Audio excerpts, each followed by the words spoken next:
I apologize in advance. don't don't blame us for what's about to be said, cause shit could go left real quick. Gotcha. We're ready to roll. Yes, sir. Gotcha. Yes, This sir. is like a year in the making. Or 27 years in the making. You know what? You're right. Mr. Perez, he's always at a deeper level of thought than everybody else in the room. I gotta see a I'm question. sinking in. Oh, bro. I'm sinking in. I'm about to fall asleep. Your feet gonna be dangling off the couch like you a midget. I feel like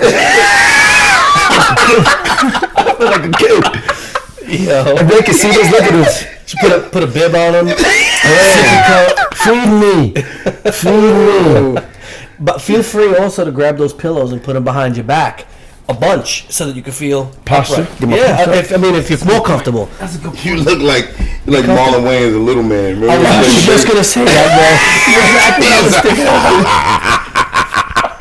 That's exactly what you're You talking better. about. That's a funny moment. You had to put you in the booster seat, drive you Get out of off. here. Buckle up, Danny. Safety first, Poppy. This guy, man. Get out of here.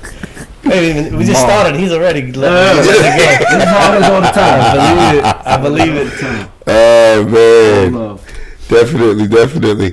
We finally got Mr. Perez on the show. Yes, But yes. he's right. It's 27 years in making, but it's been a year. I've been talking about getting you on the show. Definitely. And scheduling and all that. And we were gonna get doing it in the summertime, but you guys were away. You were busy with the family and everything. So Life, you know? yeah, That's what Exactly. it is, life. Yeah, you gonna keep calling me Mr. Perez, bro? I'm programmed to do it. No. Actually, He wants me to call him Eric. But, okay, so if he calls you Eric, how would you feel about if he calls you Eric? He told me doesn't, to. doesn't feel a little... no. No? Look, if he had just graduated, it would maybe feel a little funny, Yeah. but I still don't care. He done told my kids already. So That's what I'm trying to say. Who'd you have? Sierra. Sierra. Yeah. I had Sierra. Yeah. Awesome kid, by the way. Yeah, thank you. Thank you. But It's like he's a Perez grown man. Conference. Yeah. You're not like 22. Yeah. Fresh of course. out. Yeah. Yeah. Feeling grown. Yeah. You're just grown now. Nah, yeah, So, yeah. but honestly, you call me whatever you want to call me. I don't care, brother. It's all Is right.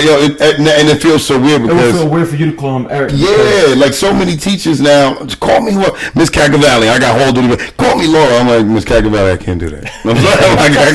I'm like, what do you want me to do? I'm sorry. You know, it feels The students hear you calling them that way. And they're exactly. Like, And why are you that, calling them by their last and, and all jokes aside, that's one of the main because now there are teachers in the school who are younger than me.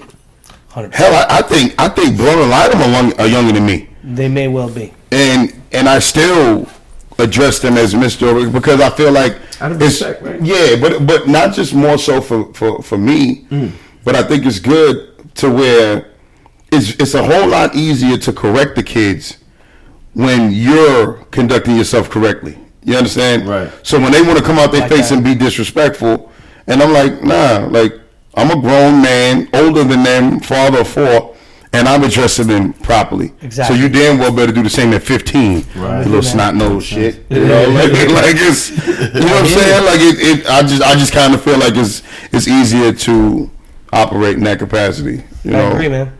You know? Yeah, model what you want to teach. Yeah, it's a whole lot easier to correct it because like even with my own kids, when they get offline like a lots of kids do, and that's why we're here to correct them. It's a whole lot easier to sit and say, "Hey, I don't think you should be hanging out with that person. You should only hang out with people who are doing what you're doing." It helps to keep your life a whole lot simpler. When do you see Dad hang out with people who don't do what I do? Closest people I have to me, Danny, other friends of ours, all either married or have kids, full-time dads do what they're supposed to do. I don't hang out with guys that are, not, poo-pooing on nobody, but that are smoking weed, getting drunk every You're leading weekend. the right example. Exactly. But so, that doesn't necessarily mean that it's going to work. but still, it makes it easier to say, Of course. do as I do, not do as I say. Yes. That what's is up, Pooch? That's the key. Hey, Oh, Charlie. hey, Charlie, what's up? How old is Charlie? Can you jump up? He can. He's a little nutty. Is he a puppy? How old is he? He's 8. How are you, buddy? He's 8, still got a lot of energy. He's What 8. kind of- What kind of dog is he? He's a Havanese. Okay. But we may want to put him in the room during the thing because he may get jumping and jumping and jumping and That's little fine. nutty. Hey, buddy. Yeah, that's cool. That's cool. What's up? It's all love. You got nothing but love to give. Charlie. Yeah, Charlie. He's a good boy. That's good. You can pick up Charlie. Go up in there, bro. He got a He got a little bow He tie won't on, jump right? up. He can't jump up. Oh, he can't jump You up? can pick him up if he lets you. Okay. Come on. Charlie, go up there. Come. Go, bro. Are you sure? Go. He's like, really? He wants me to pick him up. All right, buddy. There you go. Yeah. What's up? You're like the first dog on the show. Besides, well, Protein. This big monster is. He looks like a puppy, but this is it at 8 years old. He ain't grown no more. Nice. Nice. So what's going on, Mr. Brett? So tell the people, obviously, you were my teacher your first year. Yes. Your very first year. Your very first year? My Really? very first year. Yeah, I had a lot of teachers their very first year. I had him. I had Mr. Corcione. Did he give you a hard time? Never. JP? Yeah. Never. That kid Never. was in line because He looked like a teacher, Mr. didn't Patterson. Mr. Patterson Sr. Because I met your dad then. Yeah. And I liked your dad right away. Of course. Because he, same thing. Mr. Perez, good to meet you, sir. So this is what we're about in my house. Yeah. If he's not doing that here, this is an extension. This is what he was telling me back then. Yeah. He goes, I need to know. Yeah. So he had the fear of God in him when he was Yeah. 12. Yeah. So He had the fear of God and all his friends. or everyone who hang out with him was like that group. Yeah. Fear the God of everybody. Yo, seriously. Absolutely. Nah, but that's where it starts at, though.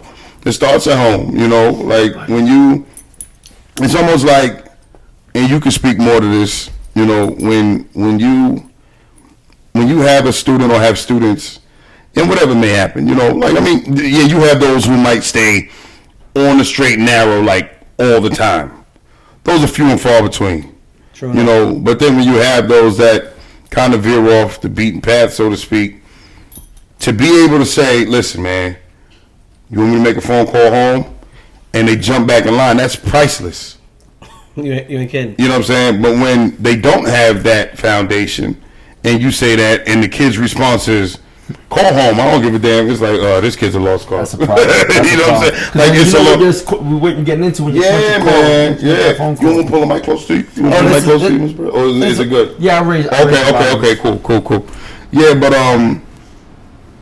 for me that was always a constant. Like, I didn't want no phone call home to my mother or my father. Like, that wasn't something I was trying to walk in the house to. You know what I'm saying? Like, but that was back when people were disciplining their kids.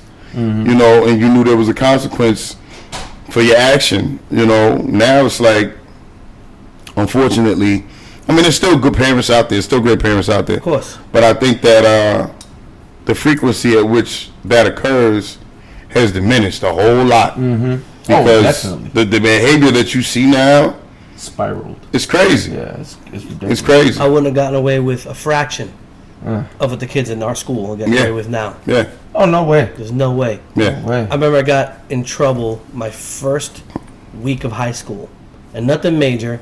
I was in class English, ironically English, screwing around in English with my best friend. Yeah. And we just acting like fools, making noises and just silly, immature. Got a phone call home, and my father got wind of it. My mom told him. He sat me down, and the way he called me to the dining room, the tone, I knew it. And he said, and he just said, so we got a phone call home. I said, yeah. He goes, Mrs. So-and-so called and said you were disrupting the class. I was like, yeah. And I was scared. Yeah. You met my dad. He's a great man. Yeah. One of my best friends. Stern. But still, he was Stern, yeah. Can't cross that boundary. I knew. And he says, first week of high school. I was like, yeah. Like, I know what to say. I was petrified. Yeah. He goes, that's the last phone call I'm going to get, isn't it? Oof. I was like, definitely, Pop. Absolutely. No joke. He's like, all right. That was it. Yeah. Absolutely. Yeah. He gave you that look. That was it. He didn't have to say much else. No. He didn't have to take the Because belt. you knew there was consequences beyond that. There were going to be. And that's if I the- kept that's getting the thing. calls. Of So, course. that was it. Being the English teacher major, right? I always wondered this. I was curious. In the household, how is it with the grammar with everyone, and are you as critical with it? I'm so curious. So curious. Well, I've already caught 3 mistakes since you started talking. Absolutely. I'm messing with I'm you. surprised. He ain't messing with you. He just not gonna point it out. No, you sound great. I'm kidding with No you. way. No, actually, I actually don't look at it. I actually don't think of it that way. Okay. Like if I'm looking at writing, I tend to see errors or ways of making tendency. things better. Yeah. Only because I've been doing it for 27 years, and I'm a writer personally. I'm a Yeah. published author. Right. So my life revolves around language, writing, analysis of language, Of course. how to manifest ideas through the written and the spoken word. The same way mechanic gets in your car, he's going to hear something in the engine or in the brakes that I'm not hearing Yeah, because it's yeah. not my field of expertise. True. But it doesn't. It's not like that where if you say something that's grammatically incorrect, then I'm going to correct you because I don't even necessarily hold myself to that exact standard when I'm just chilling. Gotcha. Yeah, yeah. You know what I'm Gotcha. saying? Because it should be chilling Yeah. instead of chilling with an apostrophe. Yeah, It's not- yeah. And really, the whole purpose of language is to just effectively convey ideas. Right. And So sometimes it doesn't always have to be proper. no, Yeah. because sometimes the proper rules of English don't allow for that to happen. So when you find yourself in that type of a conundrum where following the proper rules is going to make your message somewhat unclear, then those rules have to be abandoned. Otherwise, what's the purpose? Right. Yeah. Exactly. Makes sense. Yeah, I when you say that, I think of like music and movies automatically, where obviously everyone has, or people, or those that are educated enough, has a clear picture as to how you should, convey certain ideas, like in a perfect world, like grammatically correct. But if you're making a movie about kids in the South Bronx, or on a biographical pic on Jay-Z or anybody in hip hop that's from that type of environment, it's not going to be a whole lot of grammatically correct sentences. No. And if you did it grammatically correct, it's not truly capturing the whole idea and the authenticity of how exactly. those situations may or may being not have genuine. Exactly. Yeah, So that makes perfect sense. Absolutely. Makes perfect sense. So tell us a little bit about yourself. Like, where'd you grow up? What made you, what was your inspiration to get into English as far as being a teacher and all that stuff? Like, where does, tell us about Mr. Eric Perez. You said my That's first the first time I name. called him that. I knew he was going to say that. Now Danny's gonna start disrespecting me because you set the pace, brother. I was born in Washington Heights. Okay. And lived in the Bronx till I was about 5 or 6. Yeah. Came out to Port Jefferson. That's why you and my dad got along too. He's a Bronx guy, Yeah. and my parents were in the Bronx most of their lives. Yeah. My mom was born in Puerto Rico. My father was born in the Bronx. Okay. My mom moved to the Bronx when she was little. Gotcha. So we were in the Bronx. Port Jeff Station when I was about 6 or so. Mm-hmm. So grew up on the North Shore of Long Island. And then as far as how I got into my career, I just always loved language. I loved comic books as a kid like nobody's business. Yeah. But Collected them? I did. Hundreds and hundreds and hundreds. Oh man. But then I also really loved poetry at a very young age. Gotcha. It might have been the rhyming, the first poems I heard, which is why I liked rap a lot growing up, Yeah. because it lent itself to the spoken word and rhyming and alliteration and following a rhythm and stuff. So I always was into that. And it was my mom who told me, you need to go, you should become an English teacher. Wow. Because I thought I was gonna do communications, and I don't know why. Just Yeah. just That was like a popular a major, yeah. major back It then. was. Yo, yes, I remember being a young Everybody's kid. communications. Yeah, and a lot of people who were around Mr. Perez's age it was like, what are you going to school for? Communication, business, communication. It was like interchangeable, You're right. both of them. Wow. Yep, and I realized that wasn't for me. Yeah. Because when I was in college taking some classes, I'm like, all right, this is like TV and stuff, and I'm not sure that's where my strength lies or my Yeah. interest really.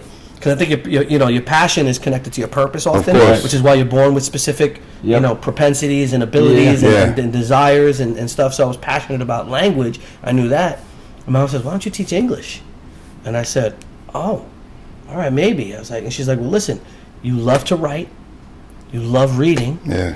I loved mythology growing up. And she says you could do that for a living and have summers off. Yeah.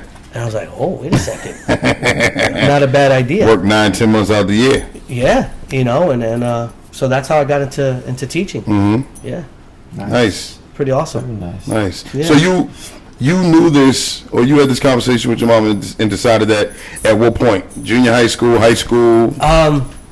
Yeah, it sounded like he was in college. I was Gotcha. saying, it sounded like he was in It college. was in college. Okay, so It you was- had already made the determination initially to go for communications, and then your mom had the conversation with you, and Exactly. Because I was like, I don't know if I want to keep doing communications. It just Exactly. didn't seem like what I would be interested in. Uh-huh. And she says, why don't you just try English? And funny enough, I got initially hired by my old high school.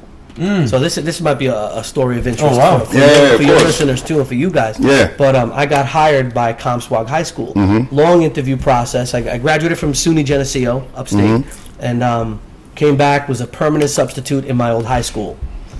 English position opened up, series of interviews, multiple interviews with superintendents and principals, some of my old English teachers. Yeah. You know, so it was kind of cool. Yeah. I actually got the job. Very exciting. So it's summertime, right before I'm about to start teaching. And superintendent calls me into his office. And he says that there was a discrepancy on my resume. And the fact that I had not caught it, to him, meant that I'm sloppy, careless, and as such, he had to take the position away from me. Are you serious? Right. So, side note, I found out later that his one of his friend's daughters ended up getting my position. So, you know, it sounds like I was Nepotism railroaded at its finest. at its finest, at its worst, brother. Wow. So, I hope you watch this, you rat bastard. You rat bastard. You missed out on the gem. you're a sweetheart of a guy, You Jim. man. dirty rag. James Cagney. So anyway, you know, and I kind of pleaded with the guy, and I was, you know, it was a matter of credits that I had taken at Dowling to finish my Yeah. major. It But you done. finished it, though. It was done. The credits were there. They just didn't transfer them over, even though I had put in a request. I said, it's all done, and here's my diploma. You know, Yeah. but you should have double checked it. So anyway, Wow. long story short, I went home. Sure. I was pissed off. Yeah. And I'm in the backyard. And remember, it's pouring rain. I'm standing in the rain, and I'm like punching my fence. You know, being a hot-headed young guy. Yeah. And my mother comes out. She's like, you know, what's going on? So I tell her what happened. She says, Eric, everything happens for a reason. Which, of course, I didn't want to hear that crap right then. Of course. You know, not in the moment. But I said, all right. So then a couple days later, she's like, you know what? I hear Central Islip pays their subs a lot of money. Why don't you go to CI? And it was still summertime. She goes, go see. Get your foot in the door, make a little extra money, learn to teach a little bit here and there. You know, you never know in the future. Yeah. I said, all right. So I came down in the summer. I go into the main office. It's quiet. What right, year was summer. this? This is now, all right, so 27 years ago. So was it, what is that, 97? No, 94? Yeah, it was before that because my 94. 8th grade year was 95, 96. Your what year? My 8th grade year when I had you. Okay, so it was prior to 94, that. 95, Yeah, I yeah, guess. yeah. Yep. So I went and main office, and they, you know, asked me what I'm up to. I said I'd like to fill out a application to be a sub. Uh-huh. And the guy who's speaking to me says, "What are you certified in?" I said English. He goes, "Well, that's interesting." He goes, "We just got a late retirement in the English department. How would you like to interview for that?" I was like, "I would love that." Sure.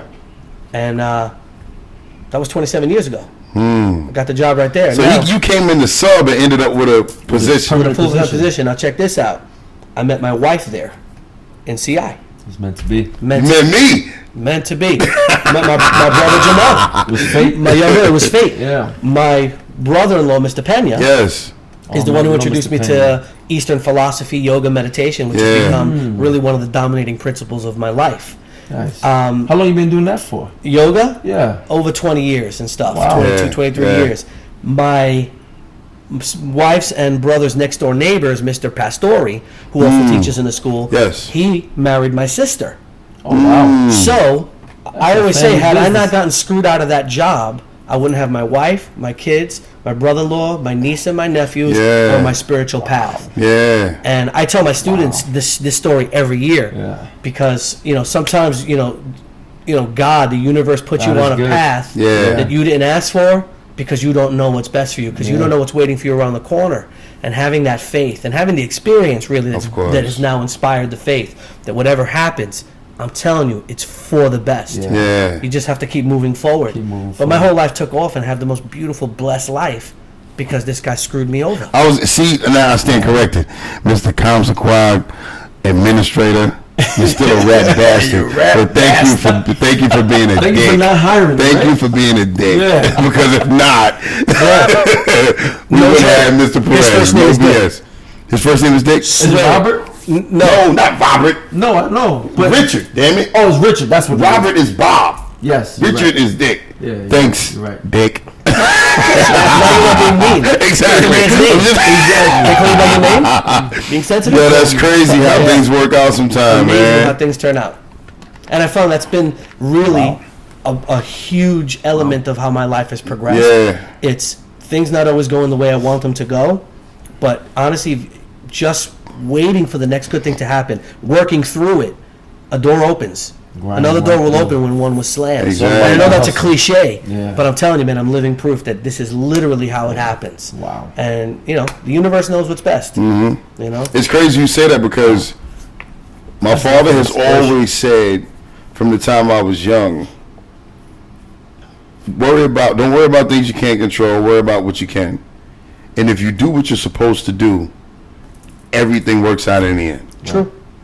Even at times where you can't imagine and things are like you're at like your darkest point. Yep. If you just keep putting one foot in front of the other, things will eventually get better. It's when you get caught in the rut. That's a and psychological warfare. Yeah, and you just get that's caught it. up, and you're like, That's it. you can't see the light at the end of the tunnel, and you're just like, you just become stagnant. That's when shit gets bad. It's true. You know. And I think what you said, Danny, is really important too, because you said it. You know, that's psychological warfare. The battleground and the traps are in the mind and in Right. the heart, because if you know, like animals, you know, my dog was here a little while ago. They don't have that same memory, that same emotional memory to hold on to things when they go wrong. Right. Yeah. How much of our lives are being slowed down, obstructed, and even destroyed by living in the past? Right. You know, by allowing ourselves to be entangled by the emotions of traumas Yeah. and betrayals of the past. Yeah. And the whole world is stuck there.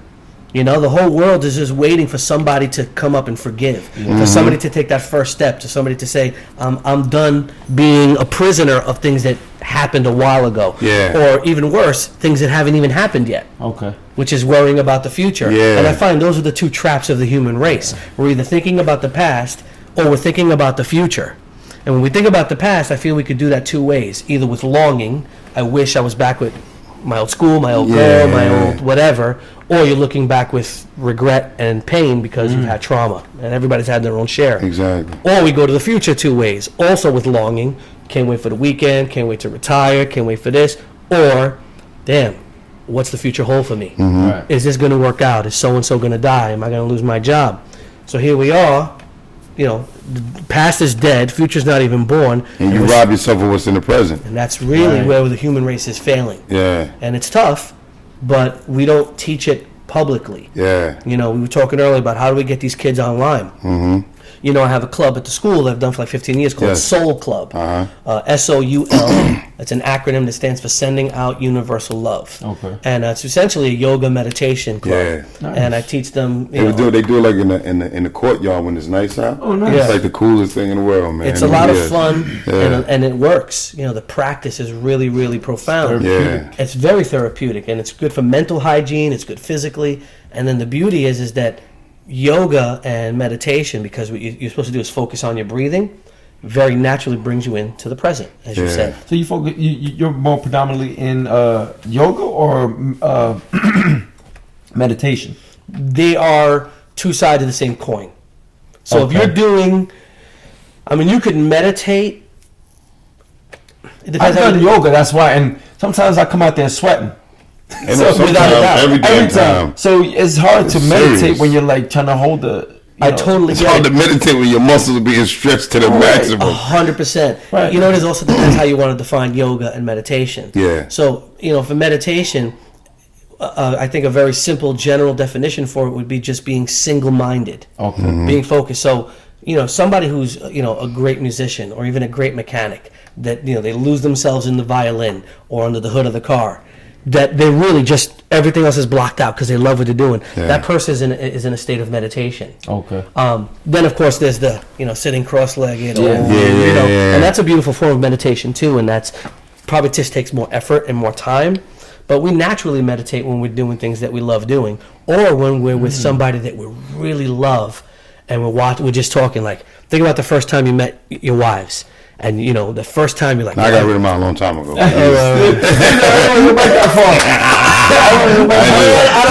just told me not to think about the negative stuff from the past, and you bring up my wife, my ex-wife. I teach it. I don't do it. I don't do it, bro. But you fall that we've been in love before. Yeah. Right? When you first fall in love, when you're with that person, the whole universe is Like right there in that still, one person. yeah. It's still in that person and revolves around that one person. That's the center. That's a type of meditation because you're single-minded in your attention. So if you're doing yoga, focus on your breathing.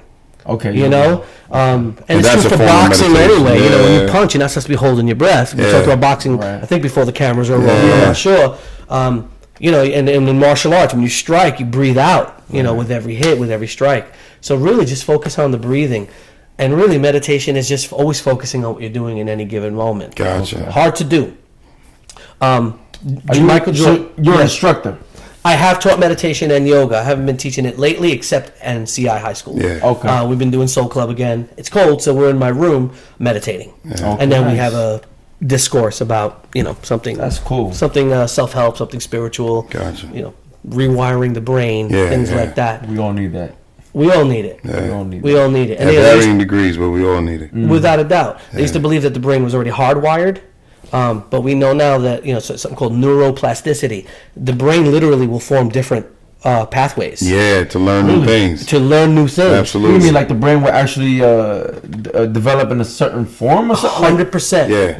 All the neural networks, all the little energy pathways in your brain will turn and create new paths and form new connections and new synapses. Oh, wow. And the whole idea is that you literally become a different person because you're really your mind in a lot of ways. You're basically just a level of consciousness. Like Exactly. the most simple way to explain it is, right?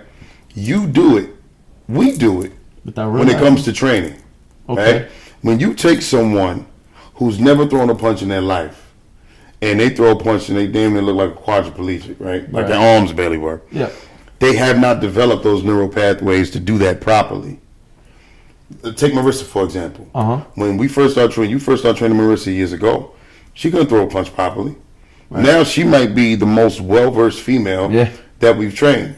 Yeah. Whether it comes to personal training. So correct me if I'm saying anything wrong, she built new neural pathways because she did not possess those pathways to throw a proper jab, punch, or a proper right cross or left hook when she first started. The fact that now you cannot train her for months and then start training her again, and you rattle off a combination, and she can do those punches in quick succession without even thinking. Right. Those are new neural pathways that, anytime you teach somebody how to do a proper squat when they couldn't do it up front, they're building new neural pathways to do that. When someone is memorizing a script to a play, they're building new neural pathways to do that. Wow. So like he said, like you're literally... So the more you think about or the more you learn, right? You're literally changing the brain. So you open 100%. You're literally changing the brain. You open up your skull, right? Well, you're just at a microscopic level. Okay. You can't really see it with your naked but eye. they can see, where they can see it is on scans. Yes. They show like this. I've seen like brainwave activity. They could check. Exactly. Exactly. And there are certain parts of the brain that light up Yes. when you're doing specific activities. So they have I've seen pictures of brain scans of just an ordinary guy who just lives his life, whatever, and then of a monk who meditates 6 hours a day. Yeah. And the difference in which parts of the brain are lit up and how the neural pathways form is significant. Exactly. Wow. Significant. Exactly. Wow. So, and whatever you focus on is what you manifest. Yeah. That's why the mind is so powerful, because it's really our whole universe and the world, and let me not exaggerate. The world, our Earth, and our global society, all the difficulties we have experienced and continue to experience is in part because the human mind is disrupted. Yeah. We're a disrupted species. And media certainly exacerbates that Yeah, problem. man. Desensitized. We're desensitized and we're overstimulated. Yeah. And it's just desire after desire, and then I say that all the violence time. and Like aggression. the human brain was not meant to sustain this level of stimulation on a long-term basis. Not. I want to get back to something that you were saying, which is something that I've always been fascinated by from the time I was a kid. And my kids actually make fun of me for watching it so often. One of my favorite things to watch when I have nothing else to do is Netflix, and I watch like National Geographic with like a pride of lions, right? Because to me, it's like, it's a great example, a microcosm of what human life is at its core. Like before we became like this, extended, highly evolved species, let's say. And like, for example, you just touched on it when you said we don't focus in the present. We focus on the past, which comes with a lot of baggage, mental and emotional, or we're worried about what's going to happen in the future. And one thing that's super brutal to most people who are not familiar with it is when, like, they call them rogue lions, like a single male lion who doesn't have a pride of his own comes in to the territory of another pride, and he fights, sometimes to the death, a male lion who has his own pride. And sometimes that male lion is older, he's on his way out, he's gone. The first thing that the new male lion does is he kills the cubs of the old king. That's the first thing he does? The first thing he does, because he's not interested in helping to raise or defend or protect any other bloodline but his own. The first thing what that causes is a chain reaction is all of the female lions go into heat immediately because they've just suffered the loss of their own offspring. Wow. Now, they're sad up front, like very, very quickly. And within 24 hours, they're mating with the new king and they're producing their own offspring within 60 days. That's protocol. Absolutely. They are not caught up, as brutal as it is to us, because we have that emotion that you were talking about. Mm-hmm. They don't get caught up in the fact that their former cubs were just murdered. They're worried about the ones that are there once they give birth to those new cubs. And it's almost like out of sight, out of mind. Like when because anybody knows anything about lions, the female lions do most of the work. I was just gonna say that, but Yeah. because female lions, they run in packs, Yes, right? well, they're called prides. But Prides. Okay, so if they're having babies with the previous lion and the new one comes around, they fight and whatever. Why doesn't the pride just help kill the other one? They do sometimes, but what happens is that it's almost like a natural order. Like animals, to me, It's instinctive. are far more intelligent than we are, because they don't. The thing that has always fascinated me with animals is they don't allow emotion to get in the way of what they should be doing. Right? It's just, this is what I'm hardwired to do. This is what I want to do. So like when another male lion comes into play, the females might nip at them from time to time, like in the course of the fight. But eventually, it's like a natural thing. They just back off and let the males go at it. Whoever comes out on top, the one who loses is either dead, or he knows he just took a serious ass over. He don't want no more smoke, so he's gone. Right? Yeah. Now they try to defend the cubs against the new incoming king, but eventually they do defend them. They try. Okay. But eventually, by default, they got to go off and hunt eventually. And them cubs are left to themselves. He kills them. They come back. They kind of mourn rather quickly. But within 24 to 48 hours, they automatically go into heat. It's like something that Mother Nature just triggers. And that's the first thing I thought about when you mentioned how, we get so caught up in the past and the future. But if we were, which sounds crazy in some ways, if we were more animalistic in just the way of focusing on the present, we would be a lot better off in certain instances. No, I think you're right. And I was saying, you're making that distinction Yeah, there too. yeah. Obviously, we don't want to go and murder. Exactly. So I know that's not what you're saying. Yeah, of course. No, and listen, look, even like in in Chinese astrology and kung fu and stuff, how they always studied the animals, which is why a lot of the movements are Mimic named animals, after yes, animals yes. and stuff like that. Crouching tiger and Crouching tiger, flying crane, even in yoga. A lot of the poses are named after animals: up dog, down dog, cobra, crow. Yes.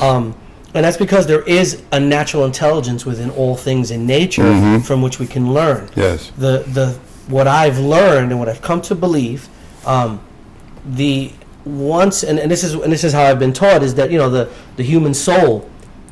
My understanding is that it passes through every life on Earth, from the smallest amoeba and paramecium. This meaning, in other words, the spark of life, that which gives inert matter, electricity. The machine's on. We're here, we're talking, we're seeing, we're and our senses are awake. I'm just gonna say you have to elaborate a little bit. Yeah. No, man, no, of course. Keeping it real.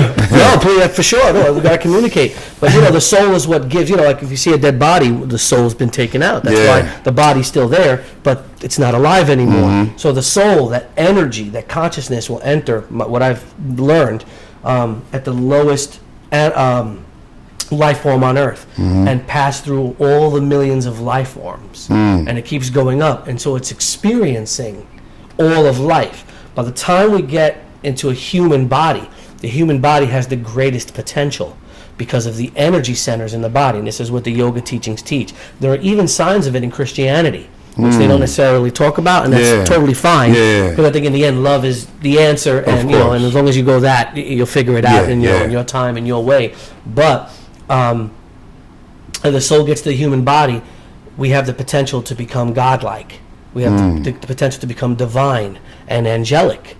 But with that incredible opportunity and power also comes the potential for wickedness, which is why with great power comes great responsibility. Thank you, Aunt May. Or Uncle Ben. That's Spider-Man. That's the Spider-Man great power speech. I love that speech. But it's so I there's a lot to learn from nature, but as humans, I feel like we've been put on the earth as stewards, meaning we're here not to interrupt everything and get in things way, but to help everything grow. To take care of the earth. Listen, if we don't have clean water and clean air, nothing else matters. If we don't have ants. True. If we don't have something that's bumblebees. If bumblebees go extinct, we're screwed. That's what Einstein. My understanding, Einstein had said something to that effect. That if all bees disappeared from the earth within 6 years or 10 years, the human race could disappear. Because they literally help pollinate almost every single plant. And that's how we breathe. Yes. Is the oxygen that is being produced through photosynthesis by the green and all that. Exactly. Wow. So if that's true, I don't know. I hope we never have to find out. But a human being is a miraculous thing, man. And when you think about yourself, and I'm sure you guys have. You're at the age where you think, like I used to, when I was a little kid. I remember thinking about it one night, and it started to drive me crazy. And I was little, I was like 8 or 9. What I was thinking about was who made God. That's deep. Yeah. I was looking at the title of your book right here. Oh, it's a children's book actually too. Yeah. So, I went and asked my parents, who made God? It was like 11:30, 12 at night. I'm knocking the door. They're like, "What? You're right." I go in. They're like, "What's wrong?" I'm like, "I can't sleep. I can't stop thinking about something." Like, "What are you thinking about?" I'm like, "Who made God?" And they were like, you just don't want to go to sleep. Bro, how would I answer that? Well, that's what it is. It's like midnight, and they're like, "Who made God? This dude came up with this now?" And they're like, "God made himself." I said, "Okay," and I closed the door, went back upstairs, and I was like, "Wait a second. How do you make yourself?" You have to exist to make something. Right. So how could you make yourself? And there's a loop there. There's a paradox there. And it drove me crazy. And I think I was either looking for that answer my whole life since then, or avoiding it. If I look at it closely, with partying and just when chasing girls, chasing money, and throwing myself into all these different things, I think I was always avoiding that basic question of my existence, because we're not going to be here forever. And that's an important thing for a man, for a mature person to come to terms with. Right. And but I wanted to know there was going to be something else afterwards. I needed to know that. But I think that inspired my yoga, my meditation, my vast reading, and just seeking and talking, to guys like yourselves, and, having opportunities to share these ideas, because we're in it together. there's a quote in the Bible where one rope is easy to snap, but if you strand together 3 or 4 ropes, it's a hard. lot harder. Yeah. And that's what friendship is. That's what family is. That's Yeah. what brotherhood is. It's it's people coming together so that we're harder to break. And I feel as if like the human race is the germs of the earth. Because In some instances, yeah. the wickedness I mentioned Yeah. is when we become germs and Yeah. bacterias and cancers. Yeah. I heard this said. I'm not going to say I believe it or not. I just know that I don't. If I know one thing, there's a trillion I don't know. So Of course. I can't answer certainly on anything really, but I've heard it said that the reason there's so many natural disasters is that the Earth, which is a living organism, Yeah. and I believe a conscious living organism, Trying to cleanse itself. it's cleansing itself the same way Of when you us. get of us. You get a virus in your body, your white blood cells assemble. The word is sent out literally. Yeah. Electrical signals go out, and the white blood cells are like, "Yo, They're working. let's get the armor on." Blah, sword tied on, like they're ready for battle, and they go in and they attack the foreign body that's attacking you. Which is why we get fevers. Yeah. Because the body's fighting something. Yep. It's why you Sweats, throw up all and that sweats stuff, yeah. because you're purging. Maybe the Earth is purging. I don't know. It's a good point. I like what you're saying. I have thought about It's that. a mindset. It's like, wait a minute. It's like if we get sick and we're, the structure of our own body and we do it, the germs can kind of take over our bodies if we don't take care of ourselves. Same thing with humans to Earth. 100%. We can destroy the Earth as we are. Yeah. Right? Well, there's no other organism on the planet that tries to manipulate the environment like we do. It's true. Like I've had this conversation with many people over the years. It's like, elephants exist in certain climates because that's where they're native to. Lions, polar bears, a snow leopard couldn't survive in Africa, and a leopard can't survive in the Himalayas. Humans are the only species that we're native to warm climates, but because we're able to manipulate our environment, we've scattered across the globe. We've inhabited every continent, hot, warm, and in between, or cold and warm and in between, with the exception of Antarctica. And it's because, we've mastered, insulation and heating systems and cooling 100%. systems and all of that stuff. But we literally have, I think our intelligence and ingenuity is to our own detriment. Often it is. And it's, man, I love that you said that.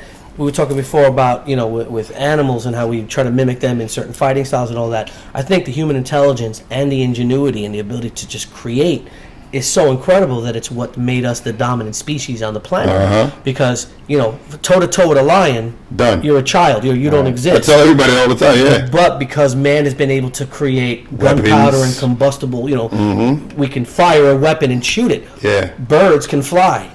So can we with planes and rockets and things like that. So we've been able to, manipulate matter and energy and things like that, and thermodynamics and all that stuff, so that we can do what animals can do. Yeah. Sometimes more so. Yeah. But to your point, often to our detriment and the detriment of the Earth. Yeah. Everything that we invent, we don't necessarily need, which is scary to think about. It's true. Like I was having a conversation with Miss Cacavalli in the hallway the other day, and I said to her, it's been a long time since America, as we once knew it, has actually created anything of substance that's tangible. When you think about some of the richest people in the world, like Mark Zuckerberg is a billionaire many times over because he created this invisible universe.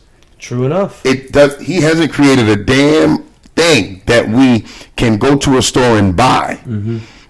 But he has connected us in this giant web, this giant alternative universe that don't even exist in real life, where people are able to market products back and forth. We're able to, we use Facebook to promote. And it's crazy because at one time we were a powerhouse because we did create tangible things. True. Manufacturing is dead. Like we at one time when we had less technology, we created more stuff. Isn't that something?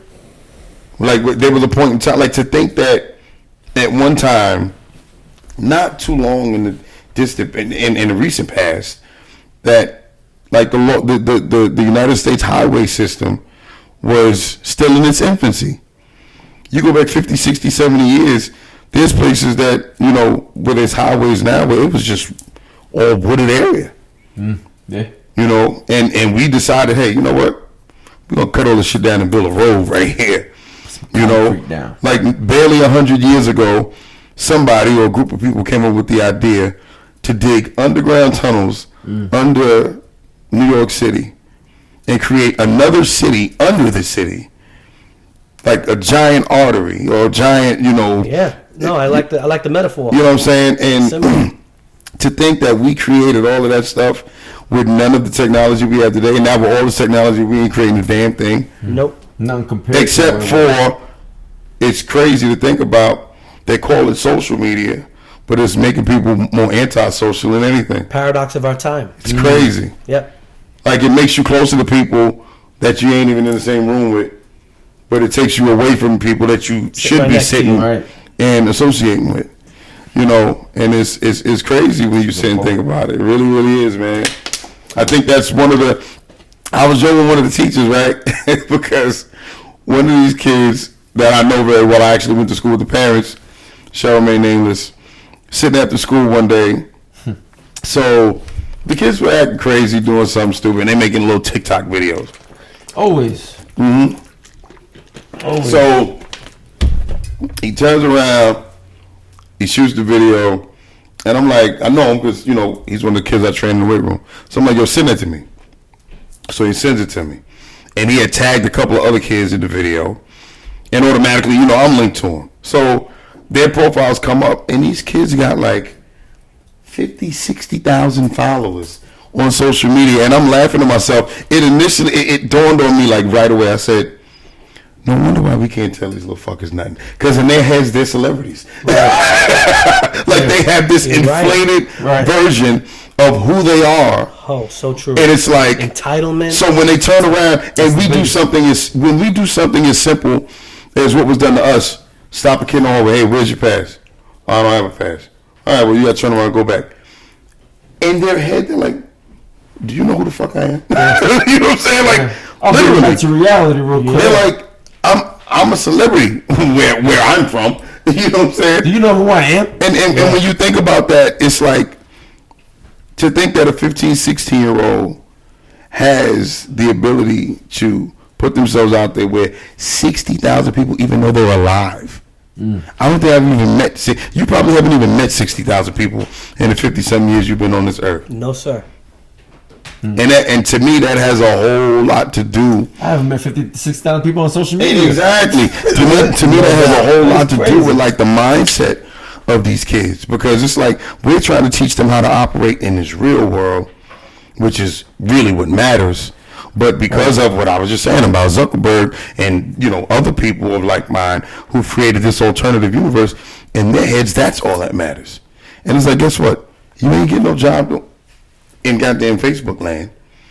You ain't paying your bills in TikTok land. Nope. You know, it's like we almost have to bring not just them, but there's some adults who live like that. We literally have to start getting people back to the basics in reality, because 100% behind that. It's going like so far, man. A lot of the nowadays and the new jobs, though, everything is majority based off online. Yeah, everyone can work at home now. But you know what? You still have to have some sort of tangible social skills, like some sort of substance to you. Of course. You know, you can't. That's ideal. Yeah, you can't. Last I checked, I ain't never heard nobody get no job via texting. No. And that's all these kids do now. Yeah. They can't even hold a basic conversation with you. They don't even look you in your face. I know it. Right. They can't even look you in your eyes because they don't even have the self-confidence to do it. Right. They're super confident on these damn things. Crazy. Face to face, they lack it. 100%. I taught communications in CI. An interpersonal communications class I taught for some years. And that was one of the first things that we discussed. Social media? Well, yeah, related to social media. And its effect on people. And the fact that social media has made it so difficult for them to have interpersonal skills, face-to-face skills. So, you know, I would push them and lovingly push them, you know, but I would be like, you know, what's up, Danny?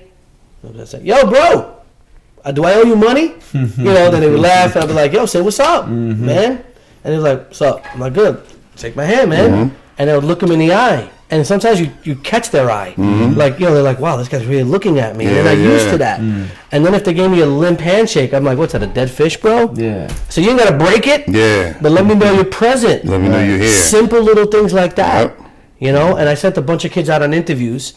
I prepared them for it because I was teaching interpersonal communications. And I was like, all right, listen, when they ask you, and I said, when somebody says, how you doing? What do you say? They say, good. And sometimes they go, good. I'm all right. I'm like, 6 words. You need 6 words to get yourself at the top of the hiring list, especially at your age. I said, they're going to say, hey, how are you today? And you're going to say, I'm well, because well just sounds a little bit more sophisticated and educated. Yeah. You're 16, you're saying, I'm well. Wow. That's different. That's different. Now, who's raising this kid? That hits Who's different. raising this All kid? right, so you already got their attention just with well. Well, 2 words. I'm well. Thank you. That shows gratitude, appreciation. And you? Concern for another.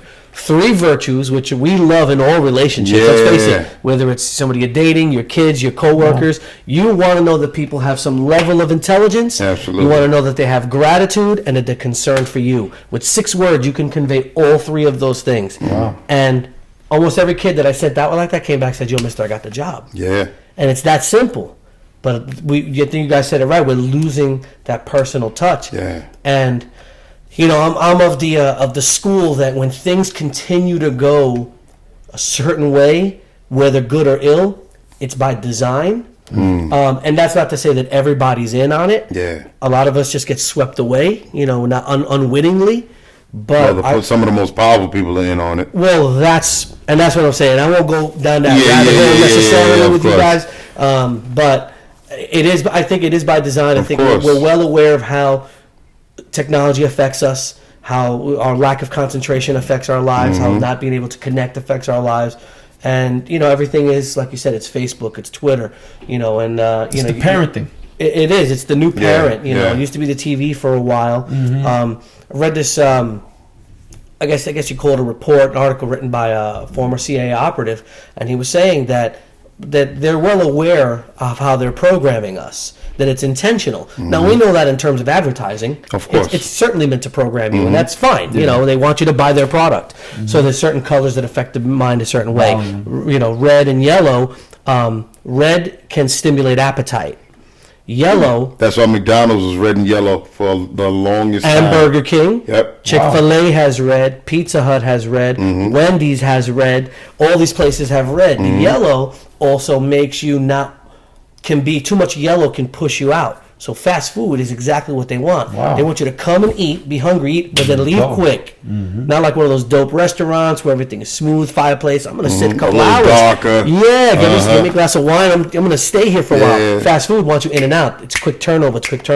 So they know how color affects us. They know how sound, how form, how image. You guys, this is where you work. You understand the effect of lighting on how people receive information. The brain is affected by that. And if the brain's affected, the heart's affected. Right. And that influences behavior. Our behaviors are very much being controlled and manipulated by the people who run our world. It's almost like we're the lab mice. Yeah, we're like lab rats. I think so. Lab rats. It feels like that sometimes. Yeah. But the world is also waking up in a lot of ways. Even the things we discussed here, these are not mainstream conversations. Exactly. Which is a good thing, which is why I think it's great you guys are choosing to do this. Yeah. Thank you. Absolutely. What do you think, if you had to say, I mean, we may have covered it already, if it's like at the top of your list, and I would say, what another answer would be, but what do you see is the biggest change in the kids from when you first started teaching to today? That's a good question. And how you deal with the parents, let's say, because obviously it's a combo, it's a 2-for-1 deal. True enough. Teaching, you're dealing with the kids 24/7, just about. But you obviously have to have contact with the parents. What is the biggest shift that you've seen with the dynamic of the kids and the parents in the last 30 years? That's a great question. I think we partially covered it. I think the technology has stolen away a lot of their spirit, their ability to just connect. When I started, there was some roughshod kids, some rough kids, and there still are, of course, always some rough kids. But I found that with a lot of them, it was easier to connect just by loving on them. You know, we had some rough kids in your time, and I was just always like, and I was a younger guy then, and I would just talk with them, really talk with them, and yoke them up in a loving way, like, bro, come on, man, you're better than this, bro. We got. I said, tell them you're a Latino, bro, in a world of difficulties. Don't give yourself an extra strike when the world already has 2 strikes on you, like that. And same thing for. I've seen you have many conversations with kids. I had 1,000 in the last 27 years of teaching. So there's some of that, and I think there definitely is a sense of entitlement with the kids now. And I think it is also, as you said, it's that quick gratification with the social media. I'm famous, I'm this, and it is all one grand illusion. People always, posting the food that they're eating, and I'm not saying I've never done it, so it's not even just a condemnation, but an observation, and I'll throw myself into it to some extent. Of course. But the party I'm at and everything. Meanwhile, I was at that party. The party was whack. Yeah. The person who posted about it thought it was whack, but everybody who sees it goes, "Man, I wish I was there." FOMO, fear of missing out. So there's just this big lie, the social media spins and this illusion of what the world is. Yeah. And it's perception. It's a bad perception. Perception is everything. Yeah. Perspective is reality. If you think a rope in the corner is a snake, you technically could have a heart attack and die. Right. It wasn't real, but the influence of you was damn real. Yeah. So what you think is real at least for you and affects you. So I think that's one thing that's changed. There's less. I have to work harder to connect with some of my kids nowadays. Yeah. And I do it because if I don't connect with them, then I'm not really gonna be able to teach them. Yeah. And you can just Google information if that's what it Of is. course. But I'm there for something else. There's got to be a transference Yep. of energy between us, an exchange where we're talking, and feeling. So I think that's changed to some extent. There is a real, with some kids, a lack of respect. And there were kids who lacked respect, obviously, and forever. There were kids who lacked respect for grown-ups, for teachers. But I don't know what it is now where it's on another level. It's on another level. On another and I don't level. envy your guys' position. Yeah. You and Dre and Flash and all those the security guards. Because you don't want to. You can't yoke the kid up. You're not gonna get fired. I'm not gonna incriminate myself. Yeah, I will do that, brother. No, but I'm gonna tell you though. Hide behind the fence. I'll tell you something funny, and I may catch flack for saying this, but I really don't care personally. Mr. De Los Santos in the school, right? Probably my first 2 weeks there. I'm stationed by Broadway, by the Music Suite. Same group of kids come floating by. I knew one of them. I went to school with the dad, I think. And so the teachers who was there, Mr. De Los Santos, one of them, asked him, "Yo guys, where's your pass? Where you supposed to be?" Kind of blow him off. Come by 2-3 more times. So finally, like, one of them look over to me like, "What are you gonna do?" So I get up and I come over. I said, I think, it was something to the effect of, I said, "Man," I said, "So you guys have been assholes for 16 years. You want to continue to be an asshole today too?" So they looked at me like, "Yo." So one of the teachers started to intervene to correct me, and Mr. De Los Santos, I overhear him from a distance say, "No, leave him alone." Because we said what we were supposed to say on a politically correct level, and the way that we're taught how we're supposed to talk to these kids. Why would he come and say the same damn thing and it didn't work for us 4 or 5 times? Yeah, what's the definition of insanity? Doing the same thing over and over again. And guess what? They left and they never came back. I'm a firm believer, and I'm the same way with my kids. You give kids what they need when they need it. Some need more of a stern response to their actions. Some you could talk to and they're just, like you taught my daughter Sierra. Sierra was a little easier to deal with than I was. I was a little more rambunctious, So she was a pleasure, bro. Exactly. Yeah. Thank you. Great kid. But she's one of those kids where she doesn't even want people to be disappointed in her.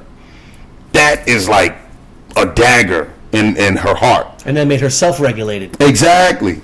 But like me, I kind of had the idea like, all right, get over it. So I would push the envelope a little further. So I needed to be called an asshole from time to time, and it was out of love. You know what I'm saying? Like you had to be stern with me. Tough love. And it was what it was. It was with love. You know, so I come walking through the hallways at times, and Mr. Romano will be like, come past my class one more time and see what happens. I try to push the envelope. I get snapped, put in the headlock, snatched when there was no cameras, and roughed up a little bit, and sent on my way. And guess what? I have an amazing relationship with you, with him, and many other men who've been staying with me over the years. Yep. And I think the fact that we're making that scarce and not the norm it's a huge detriment to these kids, because that's a bonding process that I think mostly young men need, in particular the ones who don't have a male figure at home, because that's what you would get. You just hit the nail on the head. That's it right there. I was just gonna say that. Yep. Yeah. That's it right there. The absence of the father in the house has been the greatest calamity in the lives of young men. Yeah. And particularly young black men and young Latinos. Yes. You know, and we could point fingers at other things in society that aren't equitable. I'm aware of it. Yeah. I grew up in a Italian, Jewish, and Irish neighborhood as the one Puerto Rican kid. You know, so I get it. You know, things are not always fair. Yeah.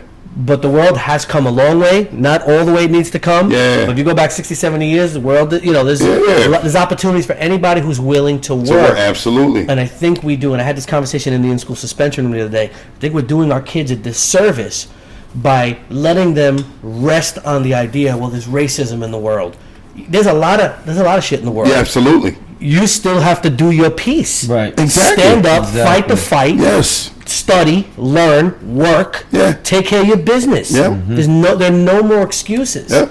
There might be reasons for things. There are no excuses. Yeah. And it's become difficult. Yeah. You know, and I don't know if it's because I'm getting older. I don't want to think that, because I feel like I'm still You're wiser. youthful. I am wiser. I'd like to believe. But I feel the still same way. energetic. I have become a lot more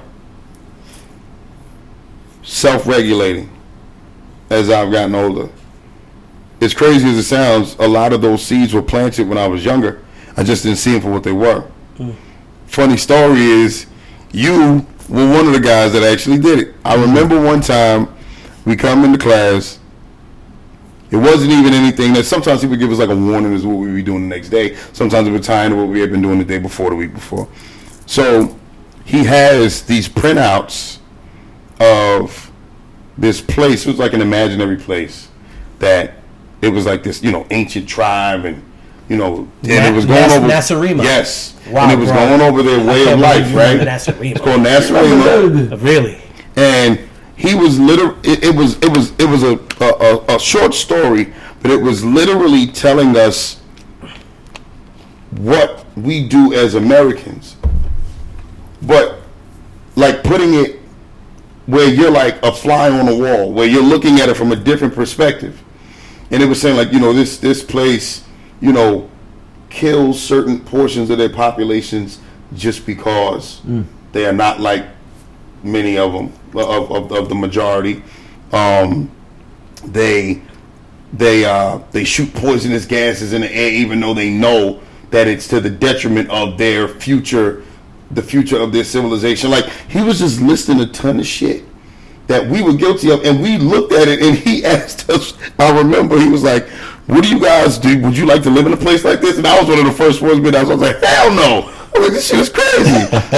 So he was like, well, you're living here. And I was like, what do you mean? So he goes and he says, well, Nasarima is American backwards. And all of the things that I listed here, look, here's the equivalent of how we do it. And I was like, wow. But what it did teach was, if you're not careful and analyze your own shit from time to time, you'll wake up one day and be like, who the fuck is this person? Like, that's literally what that taught. Now, I didn't get that at 12, 13, but because that seed was planted and stayed with me for an extended amount of time, it was something that I was able to grow on, and now I sit back and take that same lesson and look at it from the perspective of, and I just had the same conversation with somebody the other day, and I said, how that, let's say in the black and Hispanic community, a lot of the shit that we do is not self-serving. If we woke up tomorrow and racism didn't exist, if you snapped your finger, most of our problems would still exist. That is a profound statement. That's crazy when you think about that. I've never heard it said that way. If you woke up tomorrow and there was no thought process in the powers that be that anybody black or Hispanic was less than, right? We would still have 60 to 70% of our kids raised in single parent households without their dad. Boy, brother. We would still have, we would be graduating at a rate of half of our white counterparts from high school, even further, even less in college. So none of that has anything to do with us regulating ourselves. You understand what I'm saying? When there was a time, and you know this, being as educated as you are, there was a time in the past where, as crazy as it sounds, back when racism was even more prevalent, the black and Hispanic community had even less problems because we got married, stayed married at a higher rate. Huge. That's what was causing the success and the upward mobility into the middle class within the black and Hispanic community. It wasn't white suppression. It was the fact that kids were they weren't coming home to empty houses because mom was working 2-3 jobs and dad was out doing God knows what or incarcerated. That's what was causing the foundation to be so strong in our communities. So, like, I sit and I tell people, whether you're a fan of him or not, and some of the things he did, I was a fan of him, some I wasn't. But I heard so many black people, and even some Hispanic people complain, like, you know, what did Obama do for our community in the 8 years he was president? I said, what the fuck was he supposed to go come check your kids' homework? Yeah, right. Was he supposed to come to meet the teacher night? What do you Was he supposed to come to parent-teacher conferences when your ass stayed home? You're still gonna have the same That was- problem. You understand? Like 100%. he wasn't supposed. We are always so focused on sitting and waiting for a damn savior, and it drives me up the fucking wall. No other demographic does that. We've had two Catholic presidents throughout our history, JFK Okay.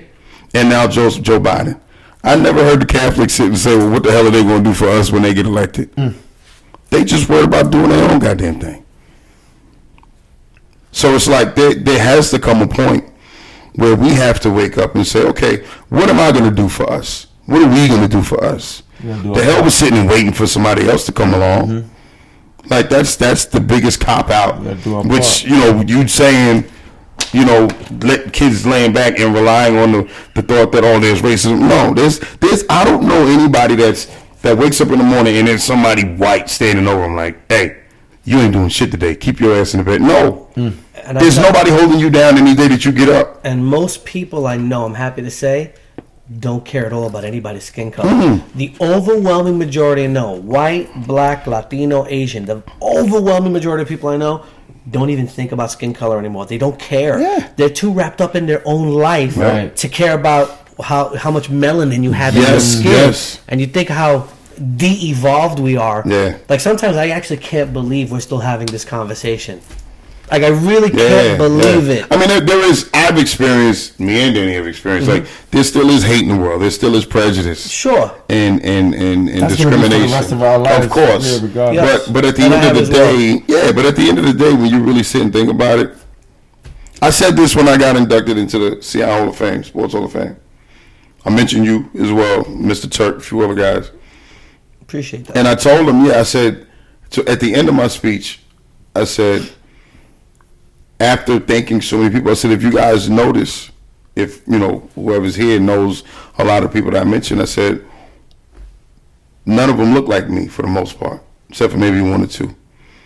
I said, and actually the vast majority are all old-ass white guys. And everybody laughed because they thought I was telling a joke. I said, but the truth is that I'm a prime example. Like, anytime I meet somebody and they say to me, oh, you know, you're well-rounded, well-thought, well-spoken, I'm like, okay, I could take credit for it, but I'm just a product of a lot of inspiration that was given to me by many people that I was lucky enough to have in my life while I was coming up. And the vast majority didn't look nothing like me. So if anybody that's sitting and is willing to block their own blessings because they're not trying to associate, or they're less likely to associate with certain people because they don't look like the person that you see in the mirror or have the same skin tone as you. Excuse my language, you kind of fucking yourself. 100%. Bro, I'm feeling everything. Everything you're saying resonates with me. It's exactly how I see it. I heard a quote somewhat recently that the world is not divided by race, religion, and gender. Yeah. It's divided by wise people and fools. And the fools divide the world by race, religion, and gender. And we mentioned earlier how things are by design. The media is so good at showing division. Yeah. You know, if a black kid is attacked by a white kid, it's a hate crime. Yeah. They want to put that on. They want to put that on. But black kids are attacking black kids all the time. And that's not on there. Exactly. To me, they're equally tragic. Yeah. Because there's somebody's kid being attacked. Exactly. Now, maybe that's just me, because I don't think of it in that way. I'm Yeah. aware. I'm not ignorant. I live in the world. I know Yeah. how other people see color. Uh-huh. But I generally don't see it that way. Yeah. Look, I'm a Puerto Rican guy. We know there's Puerto Rican guys who would shoot me and take my sneakers as quick as look at me. If you go back to PR, They go to me, I don't know, bro. You know, Go back to the park. you know, my loyalty doesn't lie with a race or a heritage. Exactly. I'm proud of being Hispanic. Yeah. You know, not overly proud. Yeah. You know, my flag isn't the most beautiful. That's not how I approach my Yeah, life. yeah. I've enjoyed being Hispanic. It's a flavor Yes. in the world, Yes. and it's been a cool one. I like that I'm bilingual. I like dancing salsa merengue. Uh-huh. I love some rice and beans with some empanadas. You know, it's all good. You know, I enjoy it. Uh-huh. Right. But that's my loyalty doesn't lie there. My loyalty doesn't lie in being an American. Yes. You know, all those things are good, but I'm much bigger than all those things, and so is everybody else.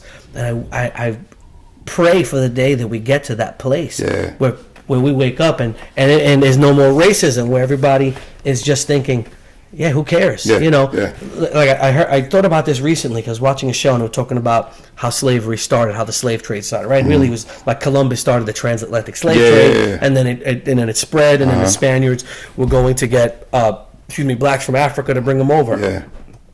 The blacks that were, tragically taken as slaves were sold by other blacks. Yes. So the way I saw it was, Yes. that the slave owners. There were other blacks. There were blacks who were in power. Correct. In Western Africa. Exactly. On the coast of Western Africa, that would sell either some of their own people, but mostly other tribes that they had taken over. Correct. Into slavery. That's Exactly. That's how it started. And that doesn't get taught. And to me, the benefit of knowing that is this,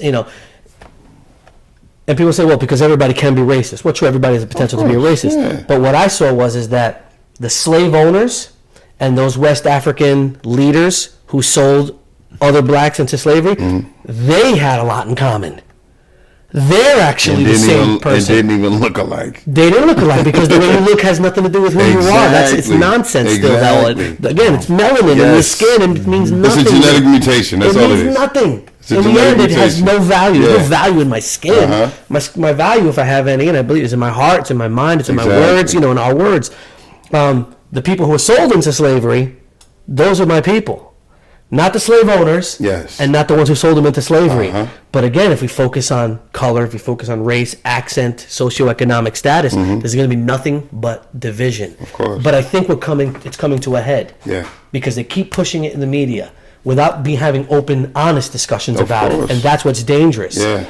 I think we're heading towards a precipice as a country and as a world. What is that?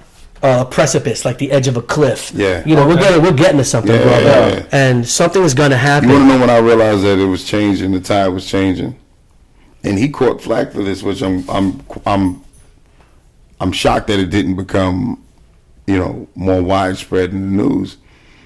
But Jay-Z had an interview where he said recently that as much as he disagrees with how law enforcement interacts with black and brown men, a good portion of the blame can be placed on the black community due to the fact that young black men, because of the lack of male presence, they don't even know how to react to male authority when they encounter it face to face.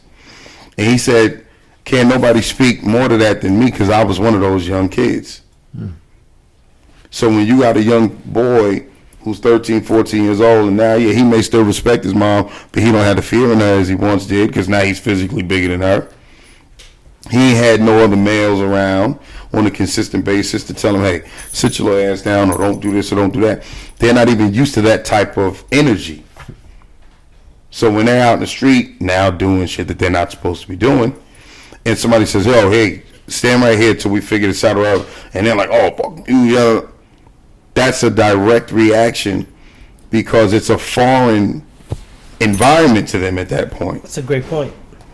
And for a little bit of time, there were people who were like, how dare he say that, and I'm like, but he's speaking the truth.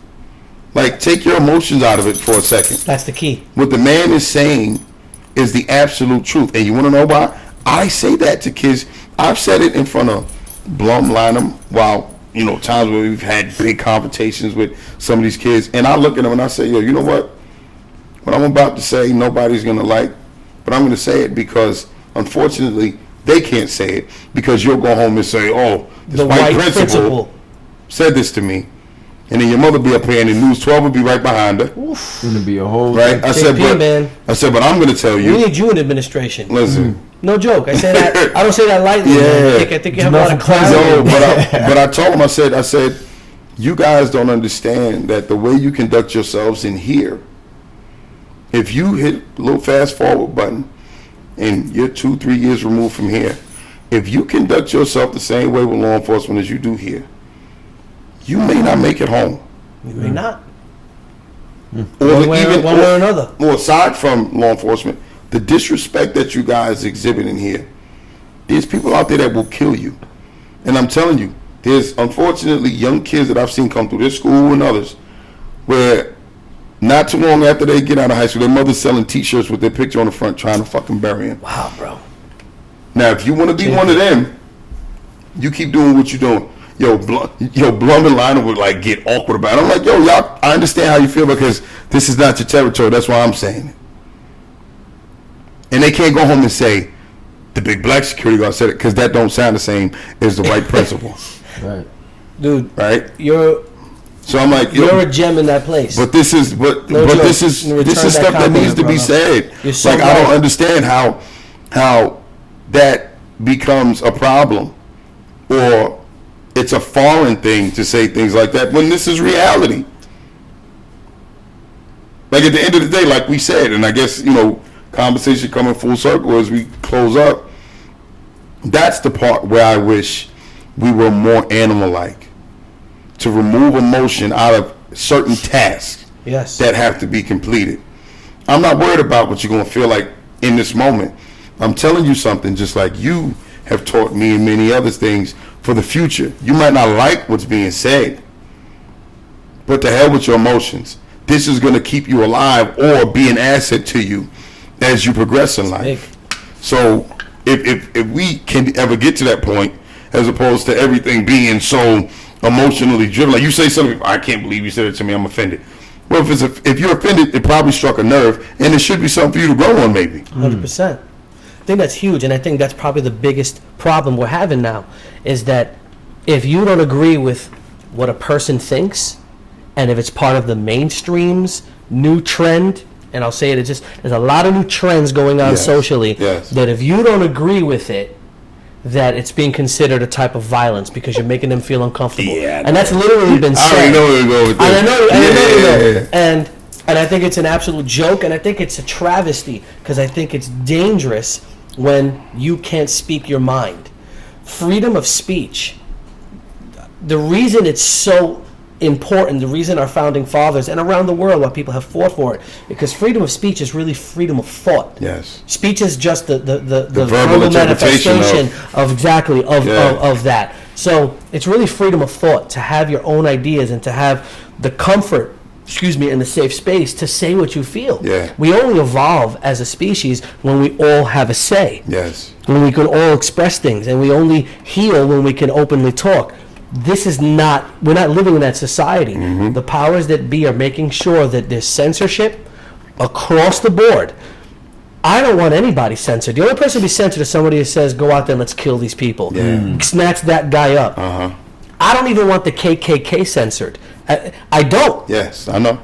And I think they're disgusting. Yes. But, and I know they hate my Puerto Rican ass too, but and that's fine. Yeah. But as long as they're not preaching violence, I want to know who's who. Exactly. I want to know that, that's who you are? Yes. As long as you're not preaching violence, then believe what you want. Yep. I know to keep you over there. I know to keep you over there. But if they all look the same, then I don't know. I don't know how to deal with you. I don't know how to deal with you. And I think it was Thomas Jefferson, Jefferson or Ben Franklin, I think it was Jefferson, said, if you really believe in democracy, then I want to see you stand up and fight for your enemy's right to speak. That's true democracy, Absolutely. right? Yeah. Government of people is when there's freedom for everybody to say what they're feeling and what they're thinking. The sentiments you just expressed are, in my opinion, right on point and highly controversial, because nobody wants to hear that truth. And they think that the things that you just said then means it's okay that there's racism. It's okay that the white cop killed a black kid. And that's not what you're saying. Yeah. It's not what you're saying. That's how they're twisted. No, they're twisted, That's how they're twisted. and you exaggerate somebody's statement so that it's easy to prove it wrong. If they take what you're saying, blow it out of proportion, of course that's stupid. Nobody thinks that. Yeah. But I think you're right on point, and people have to take responsibility for themselves. And as a teacher, that's what I've been trying to get some of these kids to do. I'm in that in-school suspension room this year. I know the universe placed me there. Yeah. Because there's some knuckleheads in the in-school suspension They room. need to hear you. Exactly. And I get to talk to them. And they can't go nowhere. And they can't stuck go in there. nowhere, bro. It's a captive audience. Yeah. And I know sometimes they don't want to hear it, but then there's a couple I got through to this year. Yeah. Got through to. It doesn't mean that they're changing. If you get through to one, that's all that matters. Yeah. And that's what I hope for, You know what's We're here crazy for is that with everybody being so caught up in getting butt hurt when someone says something that they don't agree with, when I think back to lots of healthy debates and conversations I've had in my life, I've never learned anything from anyone who thought just like me. Of course not. The only way to learn is to discuss or have an open and honest and adult-like discussion with someone who has a difference of opinion. Because if we're in a room full of people who just don't want to do nothing but work out, then what the hell is there to talk about? Right. Like, how do you learn anything? I want to be around someone who voted for someone that I didn't. I want to be around someone who has an ideology about something that I might not necessarily agree. Because even if I don't agree with it as a whole, there's certain aspects that I'll learn as to why they think the way that they do. 100%. And at the very least, it even teaches me some tolerance. We all want tolerance, but very few are willing to give the same tolerance that they want. Amen, bro. And I think that it's super important to have that. I'm not too religious. Some of my best friends are very religious. But guess what? We can sit down and get together, and I got friends that are so religious they don't even curse. And I curse like a damn sailor. Yeah. But guess what? When we sit and we're talking or we get together, it's still all love, because we're not, religion is not the topic of conversation. I know where they stand, they know where I stand, but there's still a common ground and this love involved. And I think at the end of the day, that's really all that matters, like you said. We need love. Love is the answer to all of it, because All of it.